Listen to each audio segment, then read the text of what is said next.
Thanks very much. It's a pleasure to be here, and especially to get to address such a special audience. As a result, this probably will be a little bit of a different talk than I might give to other audiences with a bit more of a technical bent, which I am excited to get to do and to get feedback and questions and reactions. The book that came out yesterday is indeed titled Every Life is on Fire, and in one sense, it's mostly an exposition in conceptual terms of a sort of stream of research that originated in my lab when I was at MIT, and which is ongoing. And so there's an emphatic aspect of it, which is about physics. And then there's also an aspect, because it's about the boundary between life and non-life, and because that often carries us up into broader discussions that extend beyond the natural sciences, where we start thinking about meaning and purpose. There's sort of a poetic or philosophical wrapping to how the book is structured and some of its content as well, which is part of it. And I think particularly for the Hertz Fellow audience, because I have the opportunity to go a little deeper technically, I'm going to emphasize the former aspect in this talk, but I'm happy to touch on some of the others as well if people want to ask probing questions in the Q&A. With that, I'll just share my screen and launch in and try to tell you a bit about the physics and the approach, and even look at a little bit of data from current research.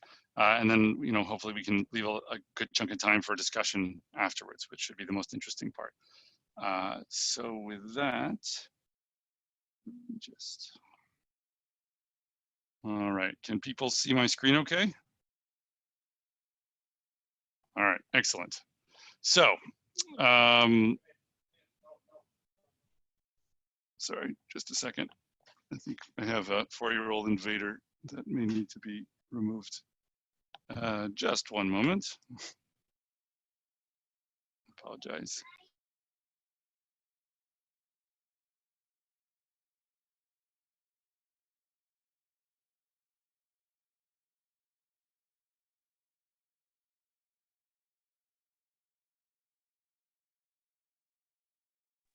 My apologies for that.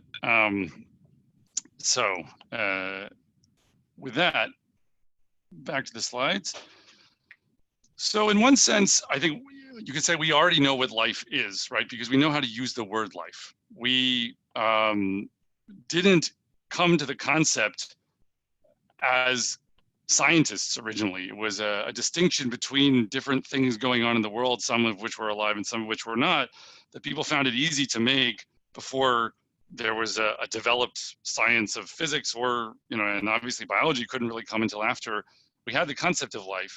And so in one sense, we are all experts in what is life and what isn't life. We can say that bears and trees are alive, rocks and chairs no, and clearly you can start adding more complexity to the semantic discussion here, but in broad strokes, it's a bright line between two different kinds of things in the world. And I think what's important to realize is that means that when we address the world from the standpoint of physics, a priori, the notion of life is going to be absent. We're going to be trying to understand in the language of physics, which really addresses itself to things like distance and time and quantity, counting numbers of different amounts of things, that we're gonna have a description of the world that traffics in those categories and terms, which will not tell us what's alive and what isn't at the outset. And what I think that means is that we really should be thinking about how to look at life through the lens of physics and say, how do we break it apart into the different well-defined physical phenomena that are distinctive of it? There's a famous monograph by Erwin Schrödinger that was published in 1944 called What is Life? And really, it could have as easily been called, in terms of what is in the content of the book, what physical properties are common to and distinctive of living things. It's a very broad discussion. It's really a fascinating read, especially given how forward-looking it was. I think one of the things Schrödinger appreciated was that thermodynamics would likely play a special role in understanding something about what's distinctive of the physics of lifelikeness. So trying to run a little bit forward with that idea, I think the next thing we need to admit to ourselves is that although we may be accustomed as physicists to talk in terms of phases of matter and think about liquids and solids, and maybe we're hoping that life is going to express itself as a phase of matter with that kind of categorization, I think it's good to admit to ourselves that it's a much more multifarious bundle of semantic connotations than that. And that we have lots of words that work that way, that they're both very accurate descriptions of part of the world, but they also, when you break them out, any one thing that contributes to their meaning might seem somewhat expendable, and yet the combination of these things is quite striking and distinctive. And so, for example, living things persist, meaning they don't just fall apart the instant that they come into being. There's some time scale in which they persist in some stable form. They make copies of themselves. They harvest energy from their environment. They eat. They in some sense have timing to them that's specific, and they can predict their world. And that's not an exhaustive list, but that's just giving you a sense of how you might start to think about the distinctive features of life that might be addressed each on their own barrel as separate phenomena of which you could make a physical theory. And so trying to think of this in terms of physical constraints or also maybe emergence conditions, you should be trying to say, what are each of these different physical phenomena, and could I define physical conditions where they're possible or not possible? Could I define physical conditions where they're likely to emerge in presence where they're initially absent? So self-replication would be one of them. Energy harvesting might be another one.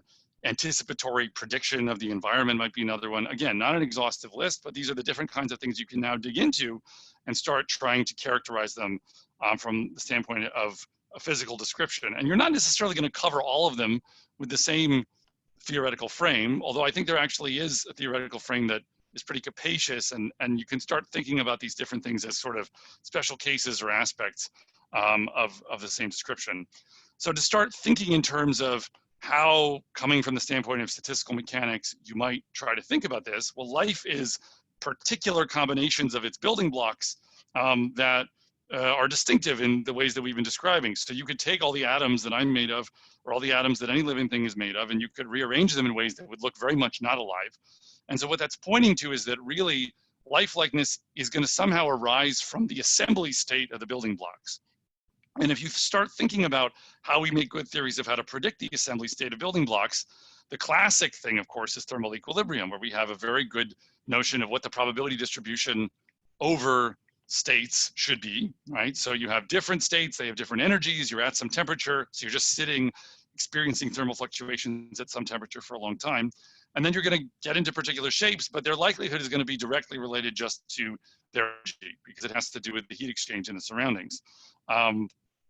Now, when you are in a non-equilibrium situation, which is all life is in a situation where it's an open system that has chemical or mechanical or optical or electrical or some other kind of work being done on it, which then gets dissipated as heat into the surroundings or other kinds of entropy production and baths in the surroundings. Then you now have to ask, well, what's the theory of how we calculate the probability of the assembly states of these different states if we have a drive and we no longer can use the Boltzmann distribution and just peg the probability to the state's energy. And that's something people have thought about in various ways for a while. And I think that it helps just to kind of think for this brief talk, in a sense, in qualitative terms of how this plays out. But there are some other slides I could show at the end where you can see an equation, if you want, that gets at where we're going. So in thermal equilibrium, the idea is just basically that there's, on one hand, the tendency to roll downhill in your energy landscape, and on the other hand, random noise from the thermal bath that's going to be kicking you uphill a bit. And so that you'll end up being more probable in the lower energy state, but you could also have some probability of being in a high energy local minima, for example, in this landscape. So one thing that you should bear in mind there is that that's associated with the idea of reversible conservation. So if I'm jumping over a barrier with a pogo stick, then I store the energy and I could go back the way that I came. And viewed in these terms, this is about how if thermal fluctuations could lift me up over one side of a barrier, then the height of that barrier is going to be related to how easy it is for the thermal fluctuations to lift me up over the other side. But then what happens when you get into an irreversible dissipation process, that's where we're now in a driven system where we have external work that can be done in the system. It's more like going over a barrier with a jetpack, potentially. It's possible for you to go through changes in configuration. You can rearrange your system and go from a state of one energy to a state of another energy. But you can do that by getting some kind of lift from work that's being done on you while you're undergoing the motion. And then that work can be dissipated as heat. So work from the environment got put into the system, and then it left in a different form into a heat bath. If you're doing things that way, you now have the ability to do things that are much more irreversible, because now you have an escalator that can lift you up one side of an energy barrier, and then you can fall down the other side and dissipate that energy as heat. And going back the way you came at the temperature that you're at might be extremely difficult. So you should think of the role of external work on the system that it's playing here as really about creating the possibility of statistical irreversibility, that you can go somewhere fast and then stay there a long time, even if you're not rolling downhill in energy. So that's the new possibility that external driving opens up. And now the question is how this could start to become an evolutionary principle for driven systems, because we've known this association between dissipation and irreversibility for a long time. But what could this have to do with generalizing some kind of selection principle in order to describe the emergent structures in driven many-body systems that might reflect something lifelike in them? So I think the way to start thinking in these terms is to recognize that in biological systems, the relationship between the system and the environment is something that we think of in terms of the exceptionality of something in the structure of the system, as far as how it catalyzes some flow having to do with the environment, or perhaps how it accesses some source of energy in the environment, or how its structure and dynamics are patterned along with some pattern in the surroundings. So that's a very general characterization, and you could break it into different cases. But just thinking about one of them here, if I have a bacterium, it is a particular class of arrangements of its constituent atoms.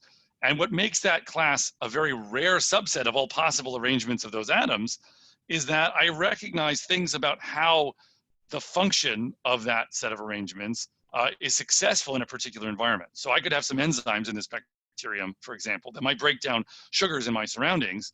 And actually, even if I make some pretty small arrangements, rearrangements in those enzymes that might come from, for example, genetic changes, then I won't be able to break down the sugars anymore.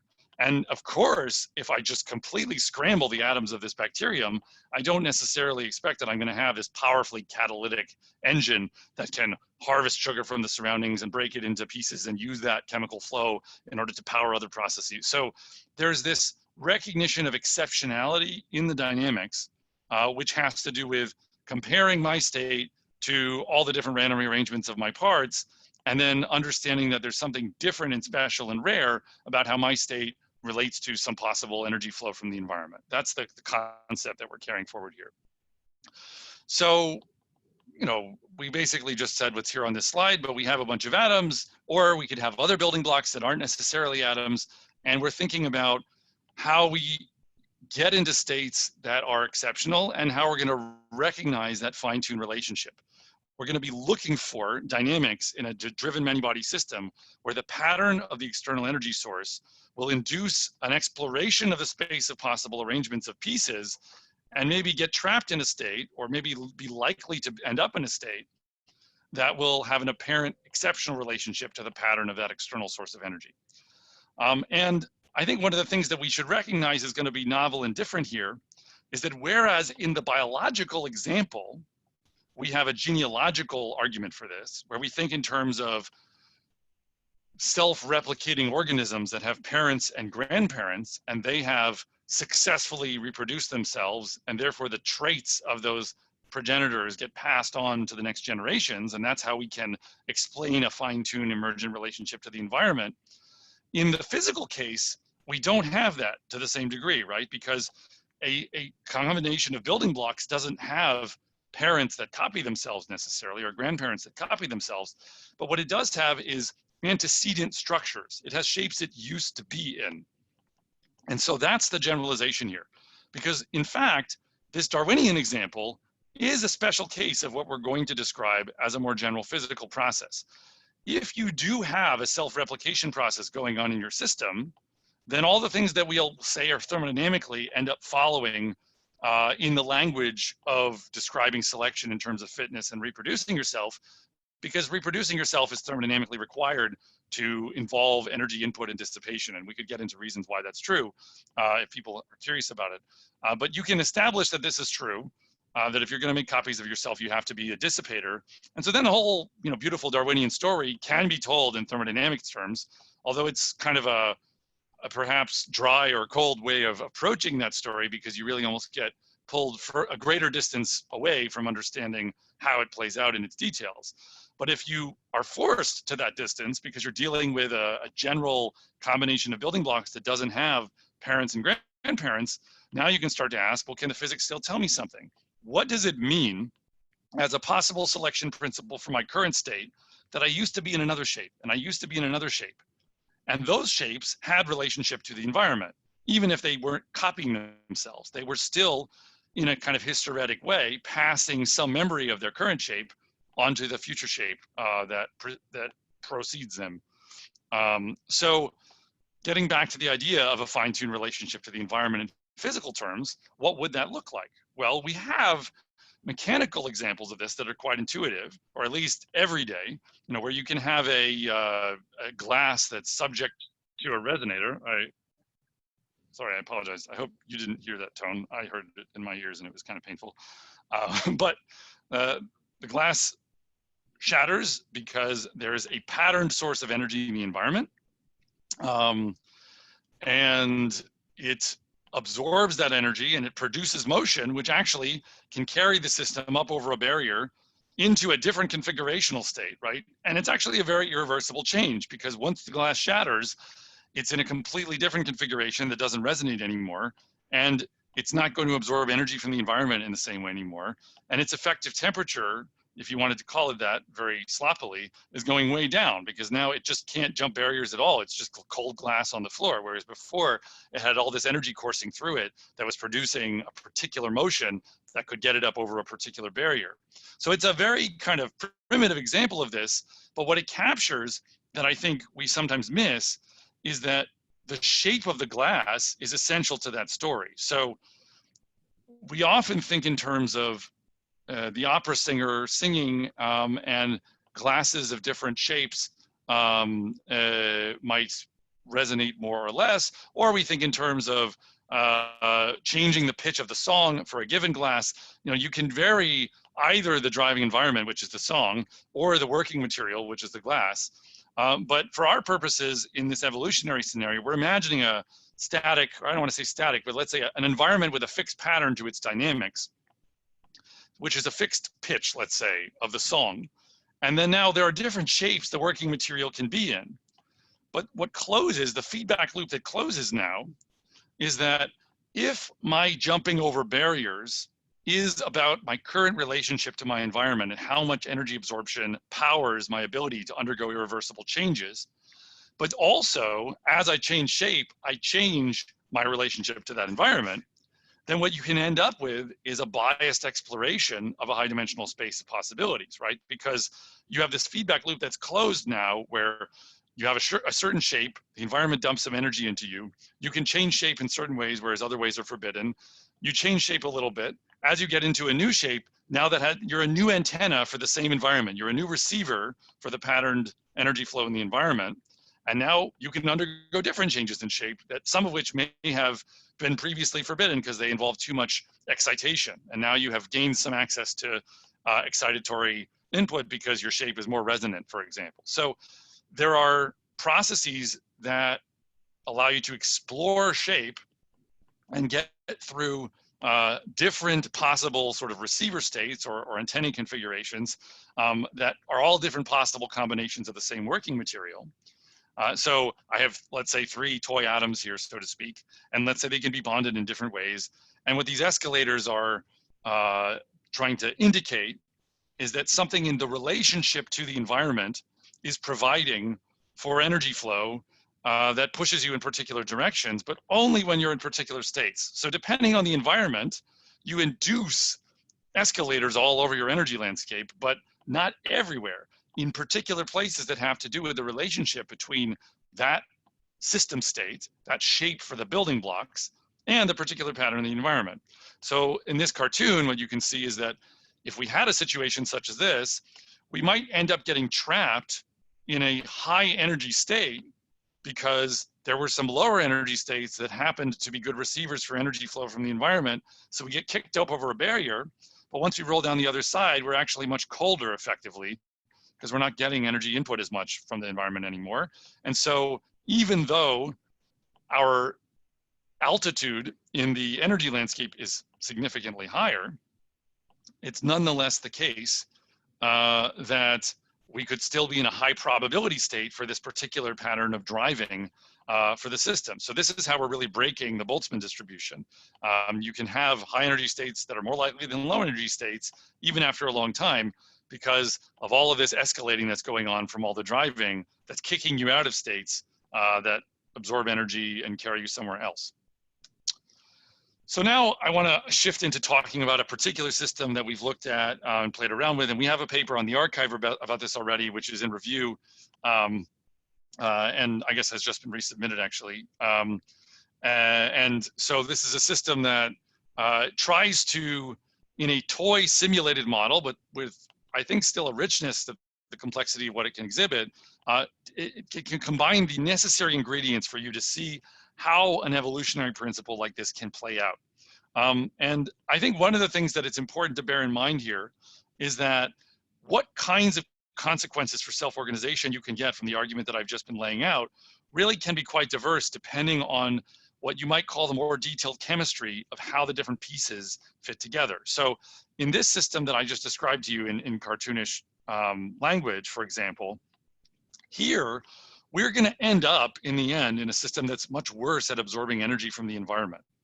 And that still is a fine-tuned state in some sense, right? Because it is notably exceptional in its relationship to the environment compared perhaps to a randomly selected arrangement of the constituent parts of the system. You could imagine a situation where being exceptionally bad at absorbing energy from a surrounding pattern makes you a very rare configuration that's recognizably different than everything that you would get by sort of putting the same atoms or molecules or whatever in a blender and just randomly rearranging them.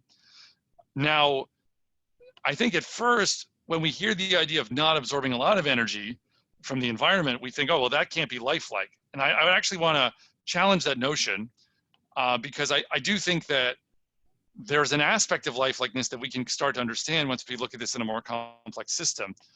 So there is a archetypal lifelike behavior, which you might call robustness, which we can get back to more in detail, that I think we are going to see as an emergent phenomenon in this example.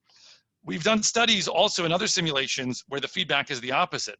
You can also create mechanical or other kinds of toy physicochemical simulated systems where instead you get a self-organized, fine-tuned increase in energy absorption over time. And it just has to do with the details of basically how the different pieces of your system hook together. You know, to put it in very technical physical terms, what the Hamiltonian is, right? Depending on what the energy landscape is shaped like, there are different kinds of feedback processes that can obtain. And so we're not going to be able to see a living organism as a whole in an exploration of one of these phenomena kind of leap off the page at us. And so it's all about this kind of divide and conquer. Can you start to explain different aspects of lifelikeness and how they might emerge by carrying this kind of evolutionary principle forward into different examples that have perhaps different choices for Hamiltonians that give you kind of prototypes of the rules that get you the interesting self-organization of lifelikeness that you want. So in this example, this is an energy landscape for a many particle system where we were looking for this kind of fine-tuned robustness to an energy source. So the idea is that I have a bonded system where I have a bunch of particles and they're hooked together by bonds that can't break. And so that already is gonna, that sounds different than, you know, chemistry that you know, but I think depending on how strongly you're forcing a system, that could be very much how chemistry looks, because sometimes you can't break the strong covalent bonds, but you can break the weak van der Waals interactions or things like that. But so you have a damped system where there's viscous drag, and you have a bunch of particles, they're living in a two-dimensional plane because this is a toy simulation. And they only interact by these bonds that have this potential of force that's in this picture in the bottom left corner. So the idea that's a function of distance between two particles. You have kind of a bistable system. Basically every bond is a bond that can pop open and closed. And it does so in this smooth potential. So you can solve Newtonian dynamics and just describe the mechanics of how this thing moves as you start poking it. So we start with a random graph of connecting a bunch of particles together. So because we want some disorder, we want some kind of messy, diverse combinatorial possibility to explore. We want different corners of the configuration space to possibly have different properties so that a particular one can have an exceptional relationship. It has a chance of being the book out of the library that the environment is looking for. So you give it this combinatorial diversity by just having random connections between some of the particles. And then you pick one of the particles and you just start to wiggle it. So how does this look? So the orange particle is getting wiggled by just a sinusoidal oscillation. So it's going back and forth with a force that's oscillating in time in one direction in this particular simulation. And then as time goes on, more of the energy gets devolved into the system and it produces motion and there's barrier jumping. And at first it just seems like the bonds are kind of randomly changing shape and it looks very chaotic because this is a highly nonlinear many body system. And then as time goes on, and I'll kind of speed it up now, you sort of start to see a more persistent structure emerge. And then it's still rearranging at later times, but eventually you get in the end and now you're just done. It's not gonna, so once you get into the state, it just stays that way. Actually, the drive is incompetent to lift the system out of this state. You found an absorbing dynamical attractor if there's really no thermal noise. So if you were really doing this at 0 temperature, which would correspond to no drag, no noise and just viscous drag, that's the Langevin idea of 0 temperature, then you could get into a state that you really could never leave. And this is an example of that. Now, if you have thermal noise, you'll eventually, with a rare fluctuation, get kicked out of it. But there was one state where the matching of the response to the drive was such that once you get there, the dissipation drops way down and you're stuck.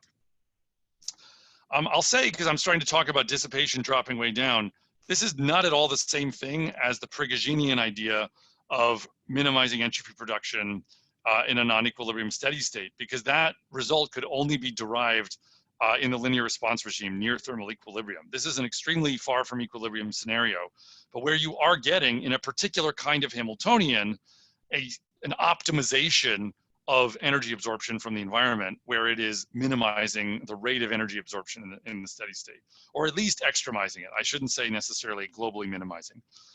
So you look at another example, and again, there's sort of a transient period of rearrangement, and then you find a stable attractor. And then you start to see that actually there's one part of it that's a little freer, and it's actually moving with, even though there's this kind of fast jitter from the drive, as you are just wiggling along, this particle number 13 is in a slower way moving in one direction. And we have an even better example of this, which is, I think, the funnest, because you can see in the dissipation plot at the bottom that at long times you still get non-trivial behavior with the dissipation, because it's going to kind of fast forward and then get into this state, and it's just wiggling, and now it's in its stable attractor state. But what's interesting is that in addition to there being much lower dissipation than during the transient, so you've found a state that's exceptionally stable because it's reduced the amount of energy it's absorbing from the environment, this one also kind of acts like a motor.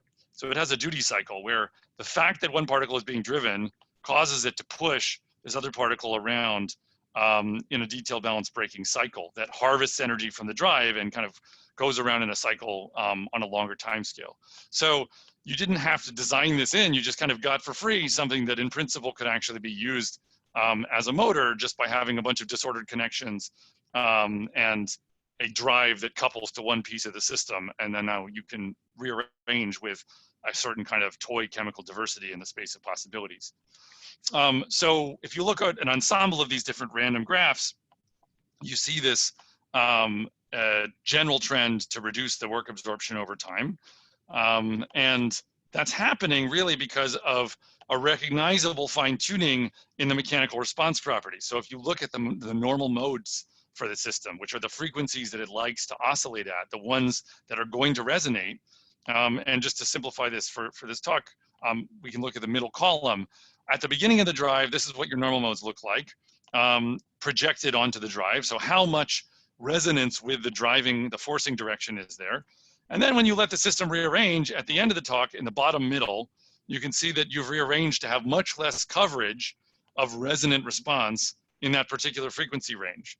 And so the system has self-organized a way of having response properties that are fine-tuned to the particular frequency that you've chosen for driving. And depending on where we move this frequency around, you would get a different shape. And I'll say again, with different rules for how these particles hook together, you can get the opposite. You can get a self-organized peak in the normal mode spectrum. And we had a paper about that in PRL a couple years ago. So we actually did first the story with self-organized resonance, where you absorb energy better with sort of different toy chemistry, so to speak, different toy mechanical rules for how these particles hook together. And then you also can get self-organized extinction of resonance, which then becomes related to some things in experiment that some people might be familiar with, like spectral hole burning.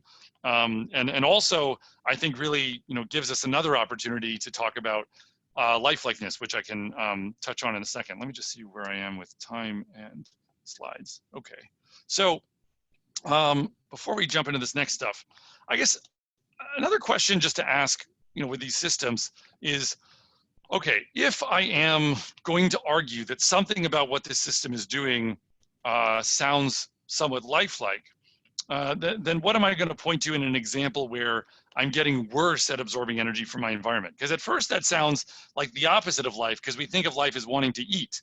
And indeed, life does want to eat, and life is all self-replicating. And the self-replication story, as I mentioned, is, it's a positive feedback process that requires dissipation, but it does more dissipation over time while it's making more copies of itself. And so you do have this need to eat more in order to grow faster that is thermodynamically required. And so you end up with a self-organized state that's better at eating. And I think that that's clearly part of the story in the emergence of life. And we have some papers also that are about how you get self-replication going from nothing, so to speak. And I think that's an interesting story in its own right, which I'm not touching on here in this talk.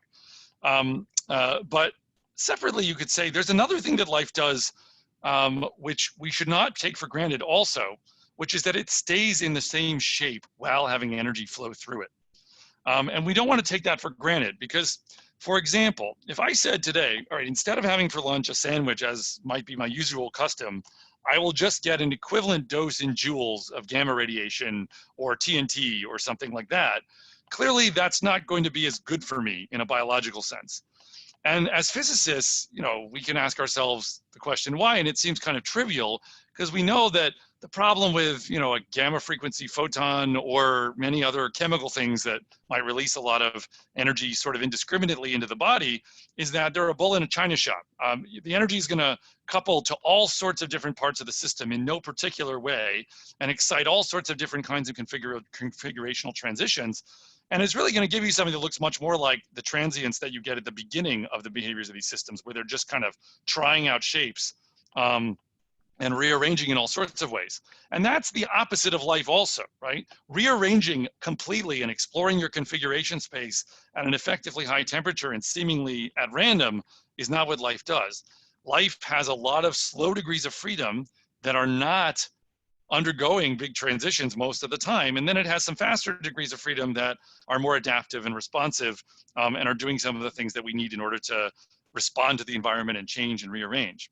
And so this is something you can actually drill down on further. And we did a study of this. I actually don't have a slide for that in this talk, but it's in the paper on the archive about the system, where if you just change features of the way the system's being driven, so that it self-organizes into a state like this at one frequency, and then you slightly change the frequency at which you're driving it, then you get another new transient of big dissipation and big rearrangement, and then you find a new attractor.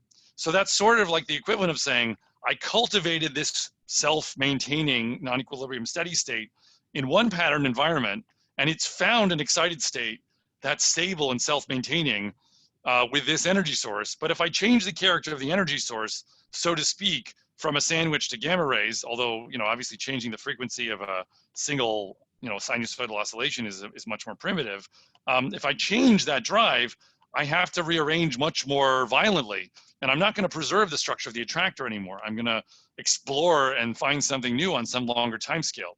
So if you think in terms of the ability of life to be robust to and finely tuned to the sources of energy that keep it excited without rearranging it, then that starts to be, I think, quite striking. And I think it's particularly interesting because you don't need self-replicators to get there, and it still involves a fine-tuned and pattern relationship to the environment. So if I were to put my money on what could come first, I might actually not be certain that self-replication is the thing that has to get going before you get what you might call aspects of life like fine-tuning.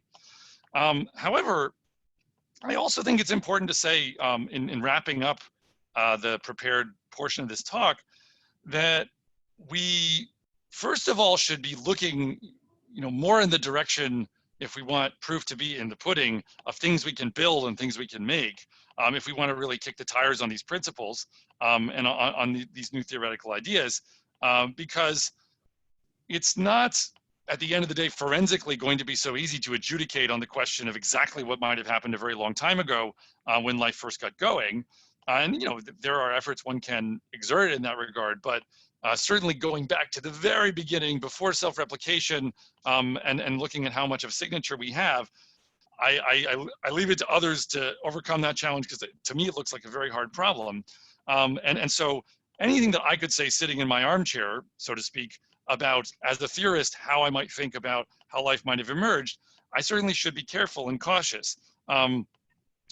But what's true is that if we're thinking in terms of the proof of principle for observing self-organized life-likeness of different kinds in experimental systems we can build, we do have a way forward here. And I think maybe the most promising way to look for a smoking gun actually starts to look kind of like a computing or artificial intelligence application, because the more that we can put pressure on one of these systems to be finely tuned to what I'd call an extremely challenging pattern in the environment, the more we're forcing it to do something that requires non-trivial structure. And if we can demonstrate the self-organization of that, then that could be quite impressive with respect to what we now might believe could be possible in a sort of primitive prebiotic setting that's non-equilibrium. And also, it might actually be useful. It might be that you could compute things in a different and new way that could be interesting, because if I don't have to program all the bits in my computer and I can let them scale with the number of atoms in my working material, but I can still expose the system to a pattern and then read out something that's been learned about the pattern from the state of the system, then maybe I can compute at a scale that I didn't have access to previously, at least for certain purposes and applications. And that's not accidentally why we got a lot of the funding for this work from the Air Force Office of Scientific Research, because I think they're very interested in that. So what do I mean by this? Well, concretely speaking, the idea is that there are patterns that are predictable but simple, like, for example, the sinusoidal oscillation in the previous slides I was showing. And there are also semi-predictable patterns, like there's a partly stochastic but logical rule in the semi-predictable row here, where if I ever get a 0, then I always have a 2 afterwards, but the number of ones I have in between a 2 and a 0 is perhaps random or taken from some distribution. So there's something predictable and something random there. And then, many may recognize that the last string, which might look sort of random to the eye at first blush, is digits of pi. And so clearly, and digits of pi are portrayed here on the right in the graphical form as a sort of thing that looks like a random walk.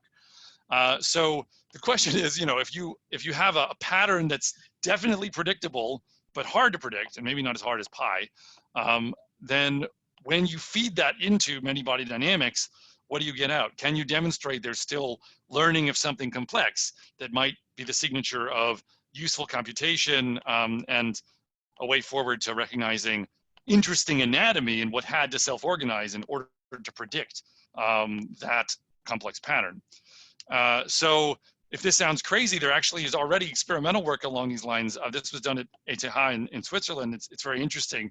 So they took a water tank and they put a silicone octopus tentacle in it, and it put motion sensors on the tentacle, and then they just wiggled the tentacle according to a pattern that was, that they inputted into an actuator.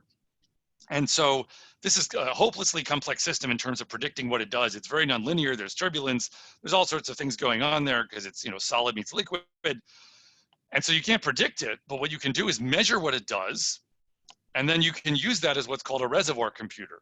So if you just put a simple linear regression layer for machine learning on top of the behavior of the reservoir, then you can actually use this thing to accurately solve nonlinear differential equations. So, I like this example because it's kind of zany, and I'm not necessarily recommending that we all get an octopus tentacle to put in our, computing clusters tomorrow.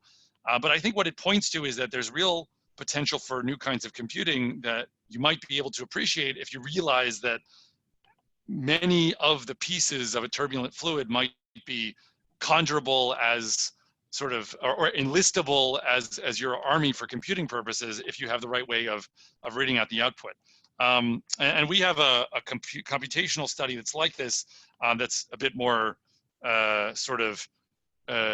tailored in the machine learning direction, that part of it has gone into ICML already this past year, and part of it is with physical review and still in review. But basically the story here is that we had a random spin glass, which is a bunch of bits that can be up or down or 1 or 0. That's the pluses and minuses in this cartoon. And they can be either disposed to point in the same direction, such as if the black lines are connecting them, or to point in opposite directions, such as if the gray lines are connecting them. But then you can expose them to pokes that are barcoded. So you take all the spins and or the bits, and we do this with more than 4 of them. But you take all the bits and you poke them according to a random pattern, a random barcode. But then what you do is you take a collection of random barcodes and you just keep showing those barcodes over and over again, and you relax the dynamics over time. And the system actually has a work absorption rate here at the bottom that goes down over time. And then you start showing new barcodes, new random barcodes to the system, a different set of random barcodes in how you're poking the system. And suddenly the work absorption rate jumps way up. And so what you've got here is a self-organized novelty detector. It can tell that you're showing it a new environment, that the pattern of the environment has changed. And you didn't train anything. There was no explicit optimization. You didn't design an algorithm for searching a parameter space as in machine learning, but the physical dynamics itself behaved like a machine learner that learned what was predictable about its environment such that it could behave differently and respond and sort of send you a signal if the environment behaved differently than it had predicted. So with that, I'll close the prepared remarks and just leave this up for people in case they want to follow further work from the group on Twitter, or want to write to me afterwards and continue a discussion, which I very much welcome. And the book, which is out available in various forums and various places, is titled Every Life is on Fire. Thanks so much, Jeremy. This is Jane Iafredi from the Hertz Foundation, and we have a handful of questions from our audience today. Maybe I'll keep sharing my screen for now, but was it Jane who was looking in the chats? Should I'll wait, I guess, for a suggested first question? I'm sorry, can you hear me? Can you hear me, Jeremy?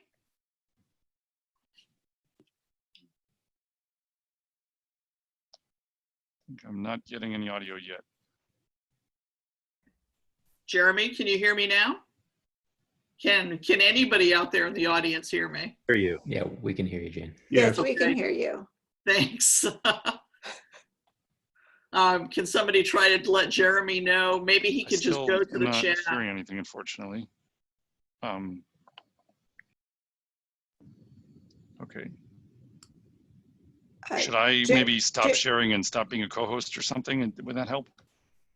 Jeremy, can you hear me? Oh, Karen, I think I'm not hearing you. Are you? You're not muted, are you? No, I'm not muted either. Okay, so okay. In that case, maybe I should try getting off of these headphones or something.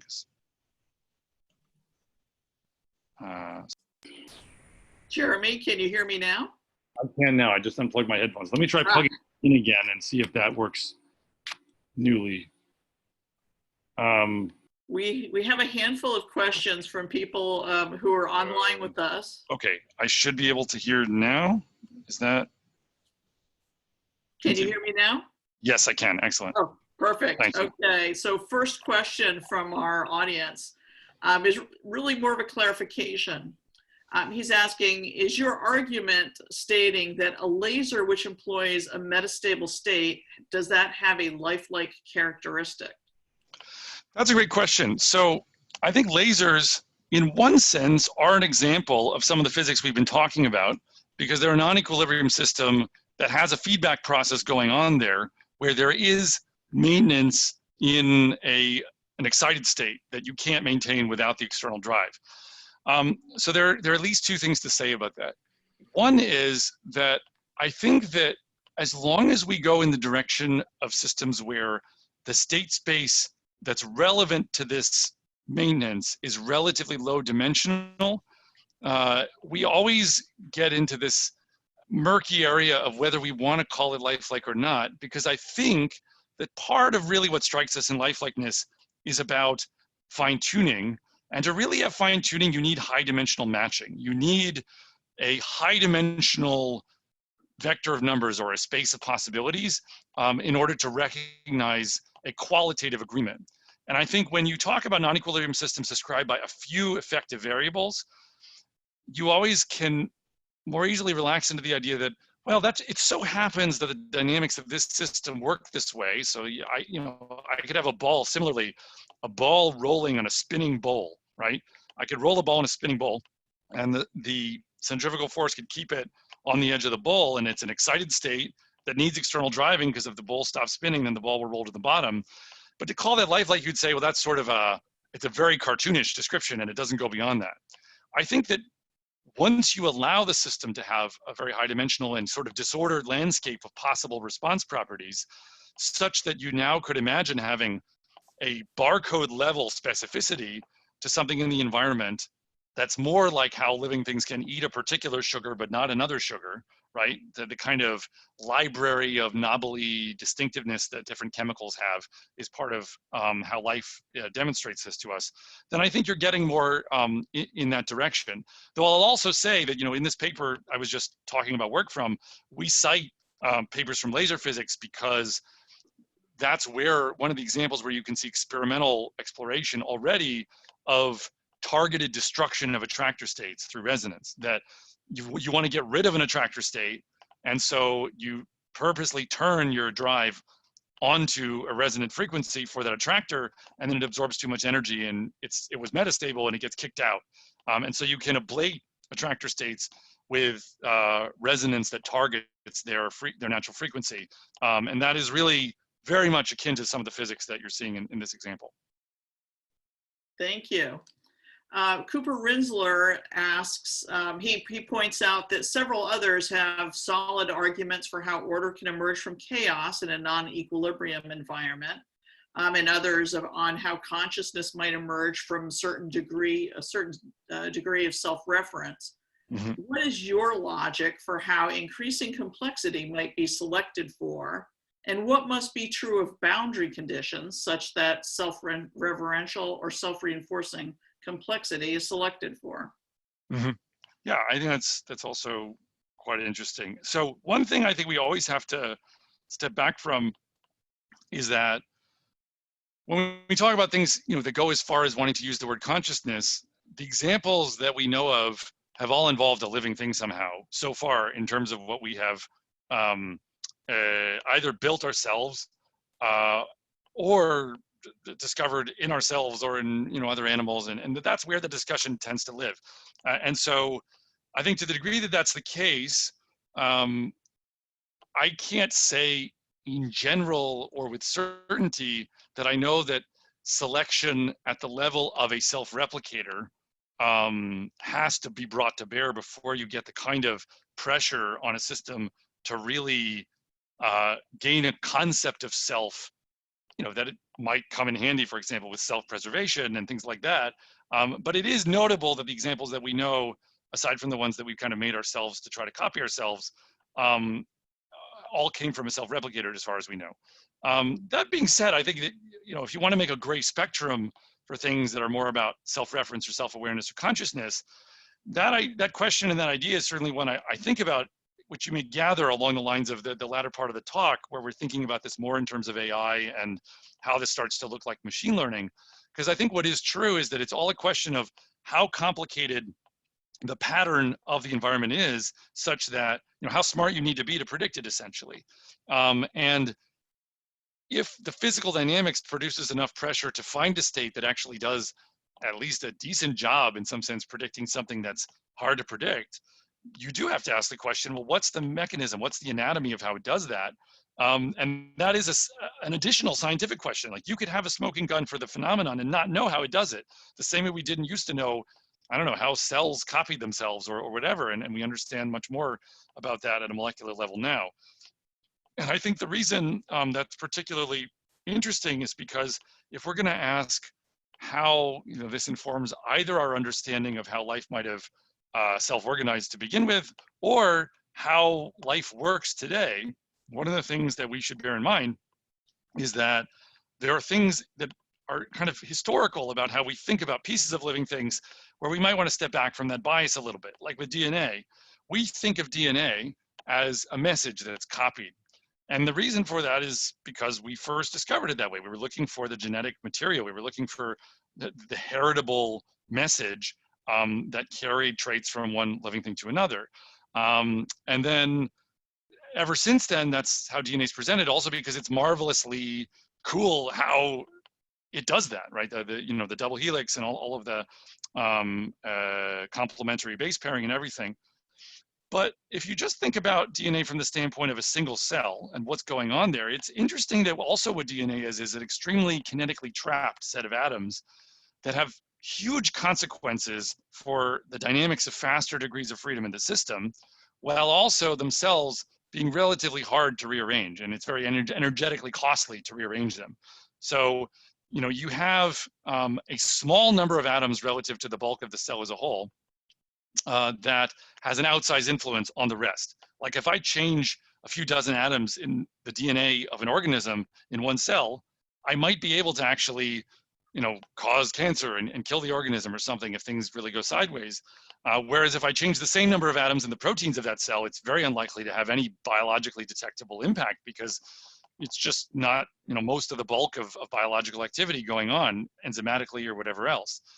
So if you have one faulty protein, you're not dead in the water. But if you change your genome, you could be really in for problems. So thinking about it in those terms, it's interesting to think now about, is DNA kind of like a self-organized brain or a self-organized commander or a self-organized control system for a larger coordinated, fine-tuned, non-equilibrium steady state? And to the degree that that's the case, we should be asking about how else can that play out in the faster dynamics of biology? Like, how much computing can go on in a cell when you have a whole bunch of kinetically trapped proteins hydrolyzing ATP, and there's a pattern to what they're getting from their surroundings, and they're going through conformational changes that depend on energy flow? How much of what life is doing on a day-to-day basis is not as highly evolved as we might think and might be more self-organized? And also, thinking back to the beginning, maybe you don't get exactly nucleic acids and DNA at the beginning, but maybe you get something that's a precursor to that isn't yet good at self-copying, but already acts like a kind of centralized coordinator for something in a patch of chemical soup. So I don't know, but I think it's food for thought along those lines anyway. Well, perhaps related to that, John Gersh asks, is Darwinian evolution a necessary attribute of living systems? I think that probably carries us into a semantic discussion where we have to sort of ask ourselves how we're going to get the definition of living. If we're going to get it very in a very workmanlike way, or a very empirical way, or a history of language way, then all the living things that we know came from self-replicators. And that's how we use the word life. And then everything else, maybe we would draw a box around life as we know it and say there are other things that remind us of life, but that's not life. But you could be perhaps excessively narrow in doing that. You could say, well, all the life we know of has DNA. So maybe nothing without DNA should be called life. But if we found, I don't know, things that were very much like us but happen to use other message molecules or whatever, that would be a hard case to make. So yeah, it's kind of about where you draw the boundary. The way I would prefer to talk about it is going back to talking about lifelike behaviors. Is there a way that we can take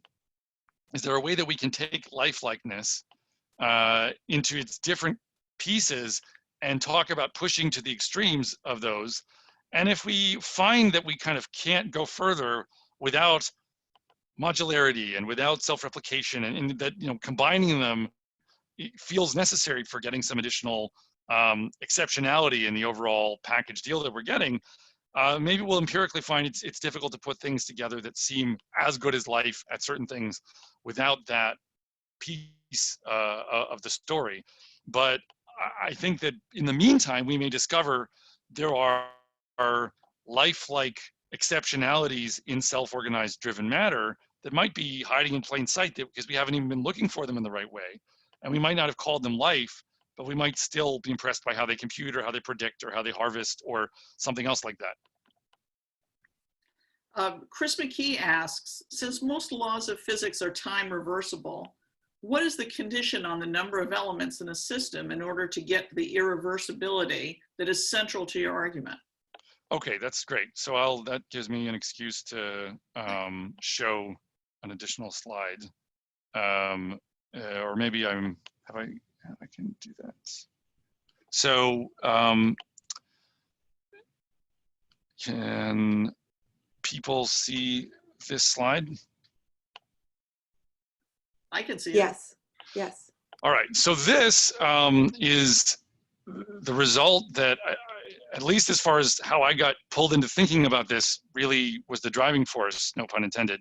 The Boltzmann distribution that we referred to before is about a steady state where after a long time you just get kicked around by thermal fluctuations, and then at the end you're going to, you know, be in some state that only depends on your energy. And the thermal equilibrium state is famously time symmetric, so nothing that you see happening there as you watch things fluctuate around should look directional. But of course, if you watch a living thing grow, it very much would look normal watching it grow in one direction, at least at a different speed than this, but would look very much abnormal to watch the opposite thing happen. And that's not so much an issue of actually the number of components, it's an issue of the fact that you're being externally driven. That if I have a pattern driving, which is this orange kind of cartoonish squiggle, I'm jumping through states in a sequence of ordered states. It's a movie. And there's a relative probability in this condition with thermal fluctuations and with driving of the forward and reverse movie, given the way that I'm driving it. And it's called the Crookes relation. And it was published by a guy named Gavin Crookes, who was at Lawrence Berkeley Lab at the time, I believe, in 1999. And you can think of this in some ways as generalizing the idea of the Boltzmann distribution a little bit, but it's a probability distribution for trajectories, like dynamical trajectories of the system, as opposed to states. And if you want to put it into a states form, so this is something that now, it's almost a trivial rearrangement of the Crookes result, but I put this in a review I wrote in Nature Nanotechnology, I guess 5 years ago. You can see that now the generalization of the Boltzmann distribution in non-equilibrium, you still have a Boltzmann term. So the relative probability after some time of states J and K is still partly influenced by this Boltzmann factor, which is the first one on the left. But there's also this ratio of kinetic factors that has to do basically with how far the states are from where you started, because in non-equilibrium, you can remember where you started, especially if you don't wait a long time. And also, there's crucially this last term, which is about the work that's done in the system. So the big new thing that alters relative probability is an average over possible trajectories of this exponential weighting of the work that's done in the system. And this is also related to really seminal work by someone named Chris Drzynski, who is at University of Maryland, and along the same path and around the same time, but a little bit before, before Crookes published a really important relation that has expressions in it of this form. So the time reversal symmetry breaking is all about, it's not about breaking the fundamental rules, it's about breaking the rules for the working material in the system, because the sort of other stuff going on in the bath that you're not looking at, the surrounding air, et cetera, with the heat and the chemical exchange, is what makes up for it to make everything time reversible. So in the effective dynamics that you observe in the open system, you see time reversal symmetry breaking, and that makes all of these more lifelike behaviors possible. Thanks so much, Jeremy. We're just about at the end of our time, so I wanted to thank you on behalf of everybody at the Hertz Foundation. We're thrilled to have you with us today. And thanks to all of our participants at home. We're really glad to have you with us as well. This program is one of a series of online events that we'll be doing throughout the fall. And I just want to just let you know that we hope that we'll see you all again on October 17th, when Tufts mathematician Moon Duchin will discuss the intersection between math, computer science, and electoral redistricting in the US. Please watch your email for an invitation to that event, and have a great rest of your day. Thank you all. The questions were fantastic. I really appreciate this opportunity. Take care.